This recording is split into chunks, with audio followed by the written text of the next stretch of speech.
Yeah, I think that first of all, just use the question of double standards. If Soviet documents are good for understanding the Holodomor, they're good for understanding the Holocaust.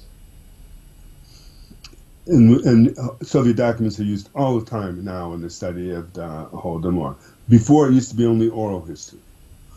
Uh, Secondly, we have yet to find a case where something was seeded in the archives so that future historians would be fooled.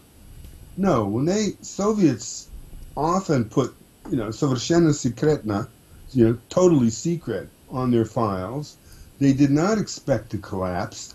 They thought they were eternal. And what they put in their archives were things that they needed, especially those in the KGB archives, which later became the SBU archives. Those were not for public consumption.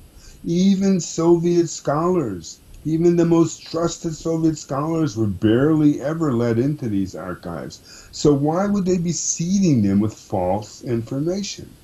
And we know the provenance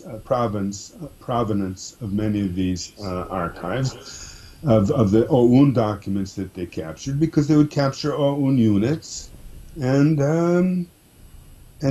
take all their documents, and they would capture the OUN units in different places, and similar copies of the same document would appear. There's just no reason to believe that any of these particular documents are false.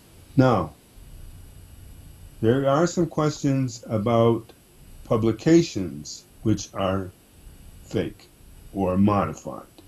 The same is true, by the way, of nationalist documentary collections. You have to watch out for collections published by what's called stakeholders. I came across, and it's in various Ukrainian publications have reprinted it. It is the memoirs of Abraham Sterzer, a doctor who served with UPA. At least that's what he claims. There's a slight problem with his chronology. And I thought, oh, no, this could be another fake memoir, like the one of the fake Stella Krensbach, who never existed, but who has memoirs published by the Ukrainian nationalists. And I thought, oh, this is so pro-Ukrainian, I wonder if it's true.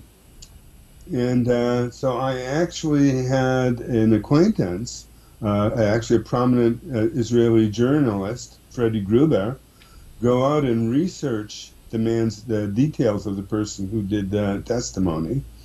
And sure enough, it was a real person, and all the facts that we could check came through. So yeah, you have to sometimes be a little critical. Or there's another one that was easier for me because I could just figure it out. There was a Jewish survivor, actually two women Jewish survivors, talking about the terrible tortures that OUN militia subjected the Jewish population to, and they said that these men were slowly tortured, the skin was removed, they were mutilated, amputees, etc. That was their testimony, and I had to consider that first of all, were they standing there when this was happening? No. They only made their judgment from finding the bodies some weeks later, and they even note that the dogs had been at the bodies. So, and it was also summertime, July of 1941. So decomposition and all that, so you really had to discount their testimony altogether on this question. So, every historian, I think, questions their sources.